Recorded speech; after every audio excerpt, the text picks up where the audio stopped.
সবাই খেয়াল করো, সবাই হোয়াইট বোর্ড দিকে খেয়াল করো, মনোযোগ দিয়ে খেয়াল করো। আজকে তোমাদের একটা ইম্পর্টেন্ট অঙ্ক বোঝাবো। সি ধারা। আমরা কি অঙ্ক করতেছি? সি ধারা। তাহলে দেখো, আমরা সি ধারার আজকের অঙ্কটা খুব ইম্পর্টেন্ট। কেন ইম্পর্টেন্ট খেয়াল করে দেখো।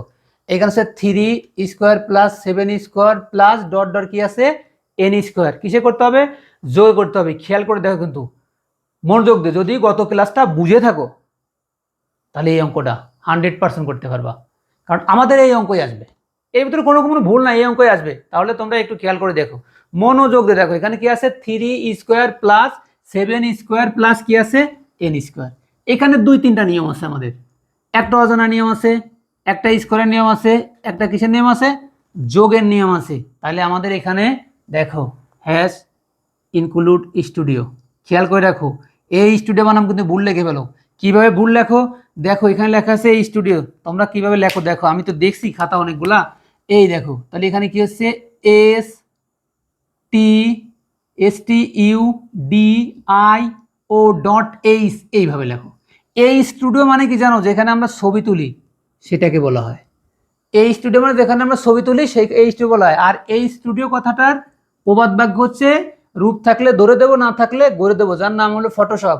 রূপ থাকলে ধরে দেবো, না থাকলে গড়ে দেবো, এটার নাম হচ্ছে ফটোশপ। খেয়াল করে রাখবা।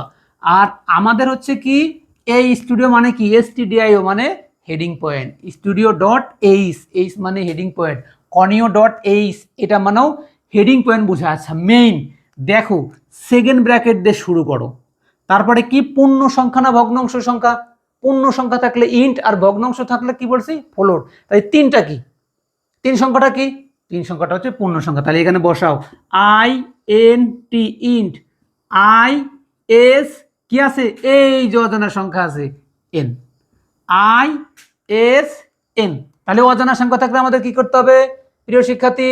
অজানা সংখ্যা থাকলে আমাদের স্ক্যানআপ করতে হবে। খেয়াল করে দেখো, স্ক্যানআপ। দেখো স্ক্যানআপ কি আছে? %d। দেখো অ্যান্ড n, খেয়াল করে দেখো অ্যান্ড n, কারণ এখানে শুধু n থাকবে এমন কোনো কথা নাই। মনে করো এখানে ডব্লু আছে, তাহলে আমাদের এখানে কি হবে? এখানে এসে আমাদের ডব্লু হয়ে যাবে। n থাকবে এমন কোনো কথা নাই। আচ্ছা দেখো, অঙ্কটা যোগে আছে না গুণে আছে? অঙ্কটা যোগে আছে। যোগে থাকলে কি হয়? s সমান সমান 0 হয়। s সমান সমান কি হয়? 0। আর গুণে থাকলে 1 হয়। আচ্ছা প্রিয় শিক্ষার্থী, এবার একটু খেয়াল করে দেখো। ফর, ফর মানে জন্য, আর এইখানে ফর মানে হচ্ছে কন্ডিশন। তাহলে আমাদের কন্ডিশন কি? প্রাথমিক মান, সিদ্ধান্ত, ব্যবধান। কি কন্ডিশন?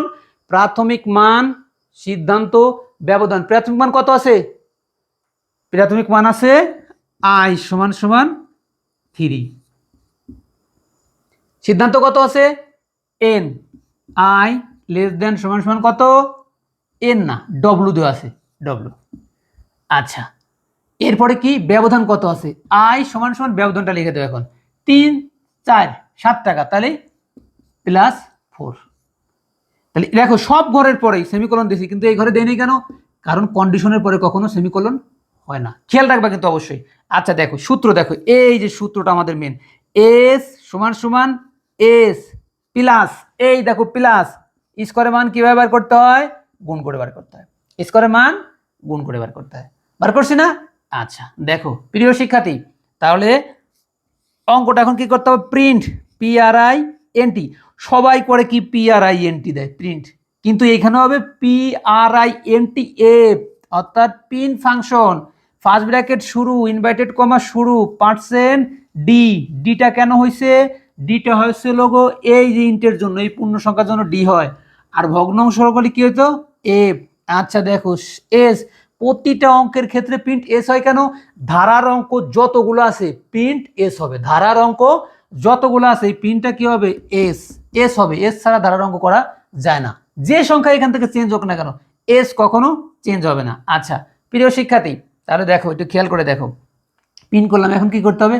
Gate, GETCH, get. দেখো গেট, এই যে গেট দিয়ে শুরু, গেট দিয়ে শেষ হয়ে গেছে। তাহলে কি হলো? অঙ্কটা আমাদের দেখো মিলে গেছে। আচ্ছা প্রিয় শিক্ষার্থী, অঙ্কগুলো কেমন হলো অবশ্যই জানাতে হবে। আর একটা কথা বলি, তোমাদের ছোট ভাই বোন যারা এবার SSC পরীক্ষা দিছে, অর্থাৎ এসএসসি পরীক্ষা ওরা পাস করবে, ভালো রেজাল্ট করবে, অনেকেই অনেক ভালো ভালো কলেজে ভর্তি হবে, কিন্তু যতদিন ওরা বাড়িতে থাকে ততদিন ওদেরকে ভালো একটা টিচারের কাছে নিয়ে আইসিটি পড়াইতে হবে। ভালো একটা টিচারের কাছে নিয়ে কি করতে হবে? আইসিটি পড়াইতে হবে। কারণ এখানে বলা আছে কি, তথ্য ও যোগাযোগ প্রযুক্তি ছাড়া আপনার শিক্ষা কখনোই পরিপূর্ণ হবে না। কেন হবে না? আপনি যেখানে যান না কেন সেখানে আপনাকে আইসিটি লাগবে।